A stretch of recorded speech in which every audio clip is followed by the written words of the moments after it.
Kanina pa pilit na sinisipat ni Patty ang nakaupong lalaki sa di kalayuan sa table nila na may kasamang babae, para kasing si Jiro yon.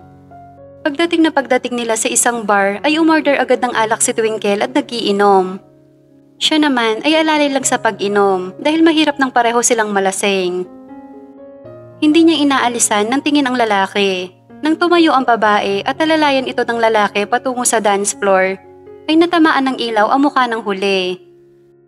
Nawindang siya nang makumpirma na si Jiro nga yun. Naginit ang mukha niya sa biglaang pag-usbong ng galit sa dibdib niya. Niloloko ba siya nito? Bumaling siya kay Twinkle. Gusto mo sumayaw, Twinkle? Yaya niya sa kaibigan, nakasubsob na ang mukha nito. Ikaw na lang, Patty. Broken-hearted ako. Wala akong ganang sumayaw ngayon. Sagot nito, mukhang iniisip pa rin nito ang boyfriend niyang manloloko. Tinulungan niya ito makaupo ng maayos. Kaya nga tayo nandito kasi kakalimutan mo na siya, di ba? Huwag ka nga magmukmuk dyan dahil lang sa lalaki. Sermon niya rito. Tinignan uli niya si Jiro. Kasayaw na nito ang babaeng kasama nito na hapit ang suot sa katawan.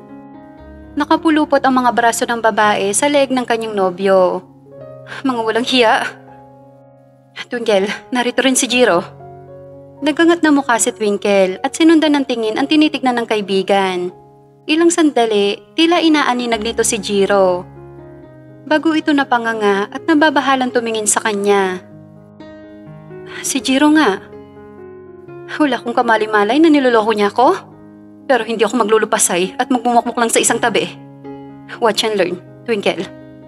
Tumayo siya mula sa pagkakaupo at dire-diretsong pumunta sa dance floor. Nang malapit na siya sa kinaroroonan ni Jiro at ng babae nito, ay tinaas niya ang kanyang suot upang magmukha itong maiksi. At maging hapit na hapit sa katawan niya. Itinaas niya ang dalawang kamay at tumindak-indak. Matalim ang tinging ipinupukol niya sa kanyang nobyo, habang wala itong kamalay-malay na nasa malapit lang siya.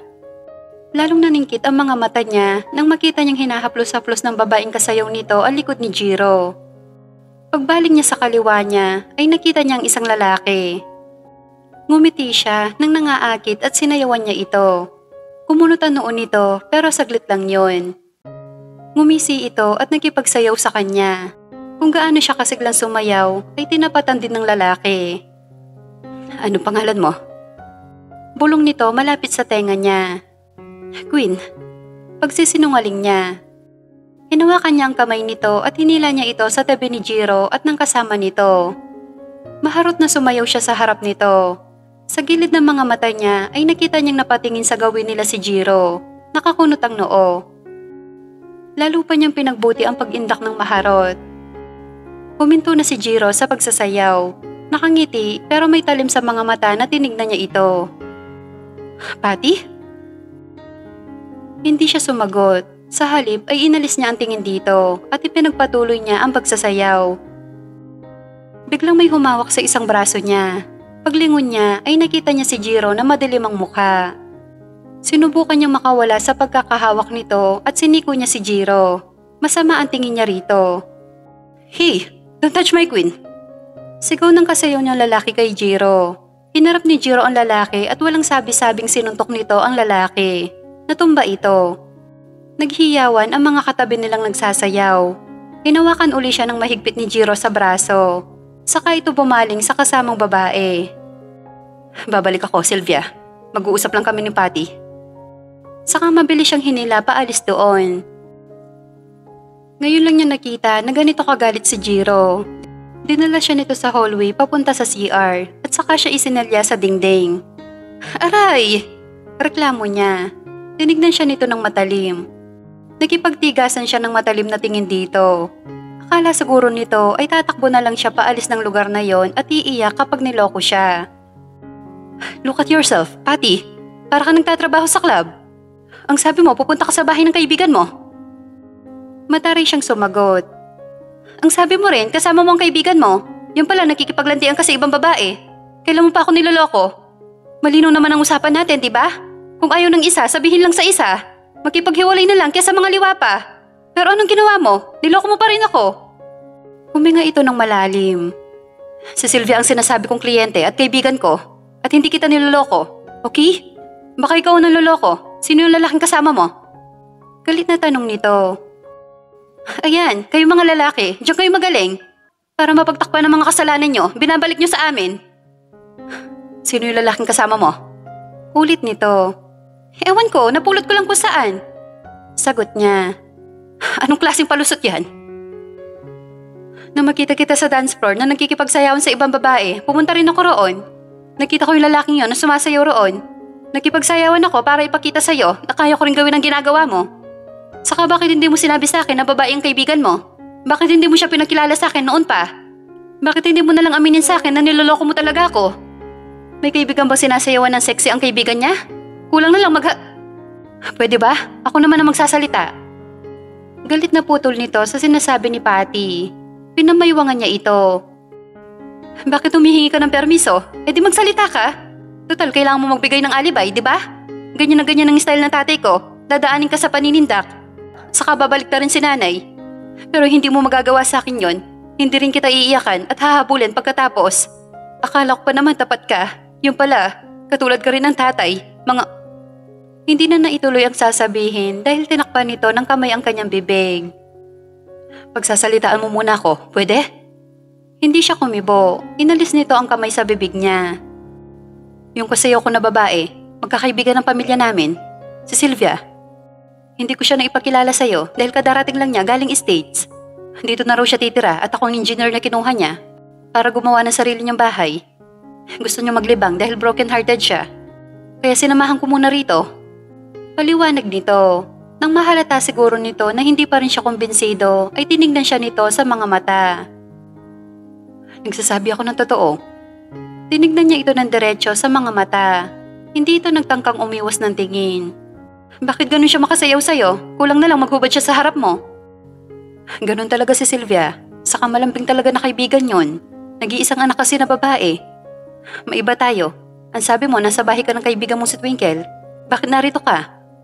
Sinamahan ko siya para mag-aliw. Nadadaan ko siya sa bahay na nagmumukmok. Nakipag-break daw sa kanya ang boyfriend niya. Ay naku, hindi na talaga mabilang ang mga manlulokong lalaki sa panahong ito. Tumingin siya sa nobyo. Pinatatamaan mo ba ako, Patty? Hindi, pero kung natatamaan ka, pwede rin. Mula nang maging tayo, hindi kita kahit minsan mang niloko. Umiling-iling siya. Wala, hindi talaga ako naniniwala sa'yo. Umiwas siya ng tingin. Ang totoo ay naniniwala siya rito. Pero gusto lang niya na suyuin at lambingin pa siya nito para batiin niya ito. Tumingin ka sa akin. Utos nito. Mukhang nakakahalata na yata ito sa gusto niya mangyari. Pilit na sinalubong niya ang tingin nito. Paano naman yung tungkol sa lalaking kasayaw mo? Sigurado ka bang napulot mo lang kung saan yon? Tinawag ka niyang My Queen. Baka naman ikaw ang nanloloko sa ating dalawa. Nang tanungin kasi niya ako kung anong pangalan ko, sinabi ko Queen. Walang namamagitan sa amin ng lalaking yon. Ni hindi ko nga alam ang pangalan nun. Ang hirap sa'yo, hindi mo ako pinagkakatiwalaan. Basta-basta ka na lang ng bibintang. Tumaas ang kilay nito. Sino kaya ang una ng bintang? Hindi siya nakasagot. Inirapan na lang niya ito para pagtakpan ang pagkapahiya niya. I'm sorry. Mababa na ang boses nito. Sorry kung nagselos ka. Pero kahit kailan, hindi kita niloko at hindi kita lolokohin. Ikaw lang mahal ko, Patty. Tuluyan na siyang bumigay sa mga sinabi nito. Mababa na rin ang boses niya nang magsalita siya. Sorry din kung nag-iisip ako ng hindi maganda sa'yo. Masisisi mo ba ako kung nagselos ako? Mahal kasi kita. Nakangiti ng umiling ito. Hindi, huwag kang mag-alala. Kaibigan ko lang si Sylvia. Lalo pang inilapit ng nobyo ang muka at katawan sa kanya. Siniil na nito ng mainit na halik ang labi niya at tinugunan din niya ito. Nang maghiwalay ang kanilang mga labi, ay pareho silang naghahabol ng hininga. Nang magtama ang kanilang mga mata, ay sabay pa silang nagkatawanan. Bati na sila. Magkahawak kamay na bumalik sila sa dance floor. Humingi ng tawad si Jiro sa lalaking nasuntok niya kanina at sabay silang nagpaliwanag rito. Nang balikan nila ang kaibigan ni Jiro ay wala na ito. Nabasa na lamang niya ang iniwang mensahe nito na may kailangan pa siyang asikasuhin. Kaya't nang madali itong umuwi at hindi na siya nahintay na bumalik. Nang puntahan naman nilang dalawa si Twinkle ay lasing na ito. Nagdesisyon na lang sila na dalhin sa apartment ang kaibigan. Pagdating nila sa apartment ay pinagtulungan nilang ihiga sa kama ang lasing na babae. Pinatay nila ang ilaw sa sala. Napagod silang dalawa at humiga na rin. Niyakap ni Jiro si Patty. Hindi ko alam ang gagawin ko kung isang araw ay iba lalaki na ang gusto mong makasama. Hindi pa ako handa at hindi ko alam kung darating ang araw na magiging handa ako. Wika nito habang hinahaplos ang kanyang mahabang buhok. Inaantok na ako. Sagot niya, saka ipinikit ang mata. Matulog ka na mahimbing, love. Napangiti siya bago tuluyang nakatulog. Tinanghali ng gising si Patty at absent na siya ngayong araw sa trabaho. Napagdesisyonan niya na sumulat na lamang ng nobela. Hindi na siya nag-aalala kung matanggal man siya sa trabaho niya ngayon. Matagal na niyang gustong bumitiw kung hindi lang siya nahihiya kay Jiro na ito pa ang gagastos sa ibang pangangailangan niya. Gusto niya magtrabaho sa abroad, naroon na rin kasi ang pamilya niya. Nagtatrabaho na rin sa Israel ang kapatid niyang si Kara bilang domestic helper. Sumunod din doon ang nanay niya kasamang anak ng ate niya. Nag-apply siya noon bilang caregiver sa Israel sa isang agency. Gusto niyang maranasan ang bagong paligid at makasama ang kanyang pamilya. Hindi pa niya sinasabi kay Jiro ang tungkol doon dahil alam niyang pipigilan siya nito. Tanging si Twinkle lang ang nakakaalam ng balak niyang yon. Nasaan si Twinkle? Tanong niya kay Jiro na kasalukuyang abala sa computer nito. Kakaalis lang, ginising ka niya kanina pero ang sarap ng tulog mo. Kumain ka na. Naipaghanda na kita ng almusal. Dumiretso siya sa banyo para magmumog at maghilamos. Pagkatapos ay tumungo na siya sa kusina para kumain. Pero pag upo niya sa harap ng mesa ay napatulala siya. Paano niya sasabihin kay Jiro na may balak siyang mag-ibang bansa? Kinakabahan si Jiro. Ngayong gabi ay magpo-propose na siya kay Patty. Sa simula pa lang ay alam na niyang wala itong balak na magpakasal. Nilinaw nito na seryosohin ang relasyon nila pero hindi yun panghabang buhay. Masyado itong natrauma sa nangyari sa pamilya niya na naging dahilan ng kawalan niya ng tiwala sa relasyon na panghabang buhay. Nang maging sila, alam ni Jiro sa sarili niya na ginawa niya ang lahat para kay Patty. Sinikap niya na maging secure ito sa relasyon nila. Sa tingin naman niya, nagtagumpay siya. Ramdam niyang mahal na mahal siya ng nobya. Tatanggapin naman siguro nito ang proposal niya. Sa dami na ng pinagsamahan nilang dalawa ay sigurado na si Jiro na si Patty na ang gusto niyang makasama habang buhay. Tol, sigurado ka ba sa gagawin mo? Tanong ng kaibigan niyang si Nick. Kasabwat niya ito sa pagpaplano ng gagawin niyang proposal. Sa isang resto bar gaganapin yon. Pinakiusapan niya ang may-ari na kung maaari ay suluhin muna nila ito kahit ngayong gabi lang. Tumango siya. Sa totoo lang ay kinakabahan siya dahil isang magaling na manunulat si Patty at baka hindi na ito kiligin sa mga pakulo niya dahil mahuhulaan na ang mga mangyayari. Inimbita rin niya ang kaibigan nitong si Twinkle para hindi halata na mayroong sorpresa. Sa sandaling makalapit na si Patty kay Jiro ay magkakaroon ng fireworks at may nakasulat na, "Will you marry me?" Saka naman luluhod si Jiro at ilalabas ang singsing. Paglingon niya sa kalsada ay tila tumalon ang kanyang puso. May huminto kasing taxi sa harap ng resto bar at bumaba mula roon si Patty. Nandito na siya, sabi niya sa mga kaibigan. Umakto kayong normal lang. Bilin niya nang naglalakad na si Patty papasok sa resto bar. Tinawanan siya ni Nick. Ikaw ang umaktong normal. Nanginginig ka at pinagpapawisan ka ng malapot dyan. Baka nasi-CR ka pa. Pangaasar nito. Huwag kang mang-asar dyan. Saway ni Twinkle kay Nick. Subukan mo din kaya mag-propose. Never ever. Sagot nito. Nang makita niya na nasa bungad na ng pinto si Patty ay sinalubong niya ito. Hinalikan niya sa labi ang nobya. May sakit ka ba? Bakit parang nabibilasa ka? Nakakunot noong tanong sa kanya ni Patty. Parang lalagnatin ang itsura mo. Wala love. Sagot niya. Nagsimula na ang mga waiters na mag-serve ng mga pagkain. Nagsiupuan na sila at nagsimula ng kumain. Maya-maya ay nakita niya si Nick na sumenya sa kanya. Ibig sabihin ay kailangan na niyang papuntahin si Patty kung saan ang fireworks. Kinakabahan man ay tumayo siya at inaya si Patty na sumunod sa kanya. Huminga muna siya ng malalim bago nagsalita. Love, meron akong kailangan sabihin sa'yo. Matagal ko na tong pinag-isipan at ngayon lang ako naglakas ng loob. Ano yon? Dito pa talaga sa dilim? Natatawan tugon nito. Hindi agad siya nakasagot. Parang biglang naparalisa ang dila niya. Nanginginig din ang kamay niya na sumenyas kay Nick na simulan na ang fireworks. Uy, hindi ko na kumibo dyan. Ano yon? Tumingin si Patty kay Twinkle. May sasabihin din kasi siya kay Jiro at alam ni Twinkle yon. Sabihin ko na kaya? Bulong ni Patty sa kaibigan. Umiling si Twinkle. Huwag mo na ngayon, mukhang mas importante ang sasabihin ni Jiro sa'yo. Narinig pala ito ni Jiro at na-curious siya. Ano yung sasabihin mo, Pat? Umiling ito. Mamaya na, ikaw na muna, Jiro. Ano ba sasabihin mo sa akin? At bakit dito mo ko dinala?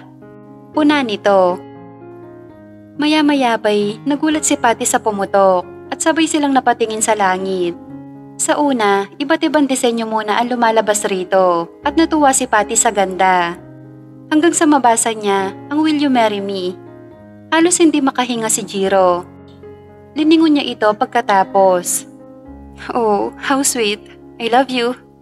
Yumakap si Patty kay Jiro. Pagkalas ay lumuhod si Jiro sa harapan niya. Ang akala ni Patty ay sinusubukan lamang siya ni Jiro kung ano ang magiging reaksyon niya. Binuksan na ni Jiro ang maliit na box na mayroon laman ng mamahaling singsing. Tama na ang pagjo-joke niyo sa akin, okay? Love, tumayo ka na dyan. Awat niya kay Jiro.